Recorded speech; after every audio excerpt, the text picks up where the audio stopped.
Hi friends, welcome to Salem Padma சமையல். இன்றைக்கி நம்ம என்ன பார்க்க போகிறோன்னா கொஞ்சம் ஹெல்த்தியான ஒரு ரசம் தாங்க. அது பார்த்திங்கன்னா கொள்ளு ரசம், அதுதான் பார்க்க போகிறோம். இது பார்த்திங்கன்னா நம்ம சளி இருந்தாலோ தலைவலி உடம்பு வலியெல்லாம் இருக்கும்போது இந்த கொள்ளு ரசம் வச்சு நல்லா சாப்பிட்டுன்னு வைங்களேன், சளியெல்லாம் போயிடும்.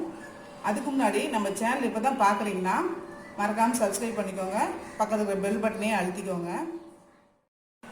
இப்போ பாருங்கள், நம்ம இந்த கொள்ளு ரசத்துக்கு இந்த கொல்லை ஃபஸ்ட்டு நான் க்ளீன் பண்ணி வச்சுருக்கேன். இது பார்த்திங்கன்னா 200 கிராம் அளவுக்கு இருக்குது.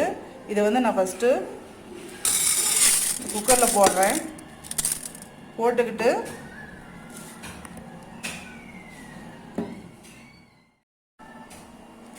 இப்போ தேவையான அளவுக்கு தண்ணி ஊற்றிக்கலாம். ஏன்னா நம்ம தண்ணி இருந்து தான் ரசம் வைக்க போகிறோம், அதனால் நிறைய தண்ணி ஊற்றிக்கலாம்.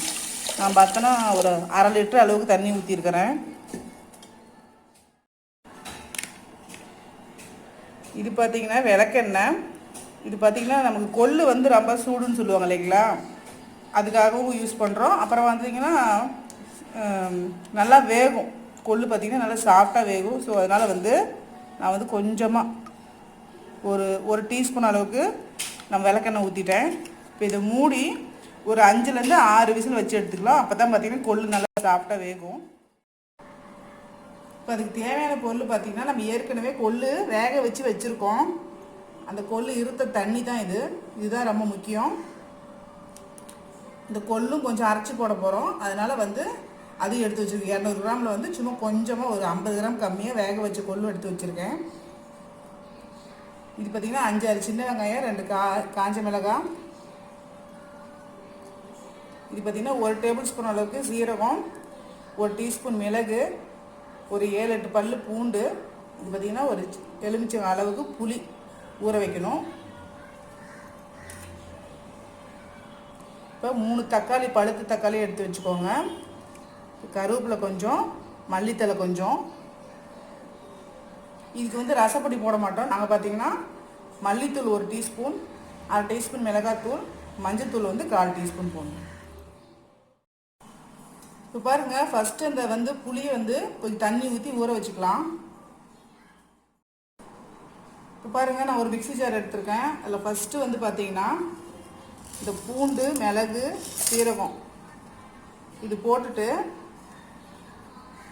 இது கூட இந்த தக்காளி இதெல்லாம் போட்டு நம்ம ஃபஸ்ட்டு அரைச்சிக்கலாம். இதை அரைச்சி எடுத்துக்கிட்டு இந்த கொல்லையும் போட்டு நம்ம கொஞ்சம் நைஸாக அரைச்சி எடுத்துக்கலாம். இப்போ பாருங்கள், நான் ஒரு பாத்திரத்தை ஸ்டவ்வில் வச்சுருக்கேன். இதில் 2 டீஸ்பூன் அளவுக்கு எண்ணெய் ஊற்றுறேன். ஒரு 1/2 டீஸ்பூன் அளவுக்கு கடுகு தாளிச்சிக்கலாம்.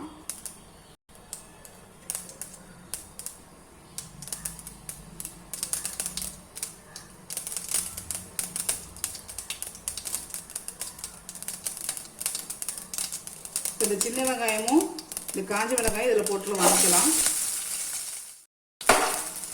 இப்போ கொஞ்சமாக நான் பெருங்காயம் போடுறேன். இந்த வெங்காயம் நல்லா வதங்கணும், அப்போ ரசம் நல்லா வாசமாக இருக்கும். இப்போ பாருங்கள், வெங்காயம் நல்லா வதங்கிடுச்சு. இந்த மாதிரி நல்லா செவக்கணும். இப்போ நம்ம அரைச்ச தக்காளி, மிளகு, ஜீரகத்தை ஊற்றிக்கலாம்.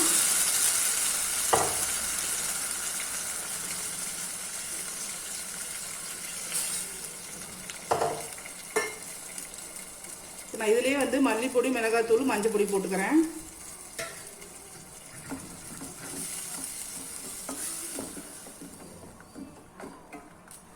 இது ஒரு கொதி வரணும், அப்புறம் புளி தண்ணி ஊற்றிக்கலாம்.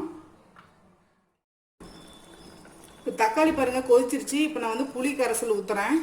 திக்காக கரைச்சி ஊற்றிக்கலாம்.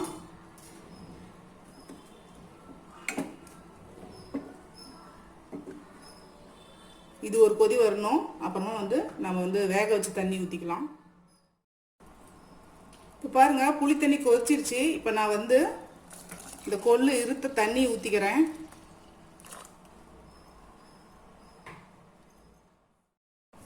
உப்பு தேவையான அளவுக்கு போட்டுக்கிறேன். இந்த அரைச்ச கொள்ளு பார்த்தீங்களா, அது இவ்வளோ, அதையும் போட்டுக்கலாம்.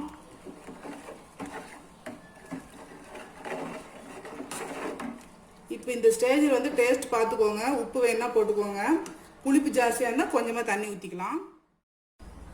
இப்போ பாருங்கள், எனக்கு வந்து எல்லாமே கரெக்டாக இருக்குது.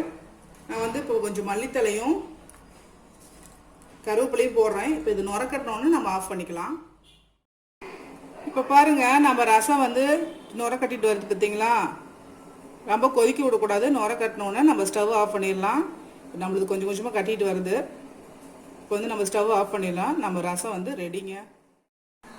இப்போ பாருங்கள், நாம் செஞ்ச கொள்ளு ரசம் ரெடி ஆயிடுச்சுங்க. இந்த வீடியோ உங்களுக்கு பிடிச்சிருந்தாங்க லைக் பண்ணுங்கள், ஷேர் பண்ணுங்கள், கமெண்ட் பண்ணுங்கள்.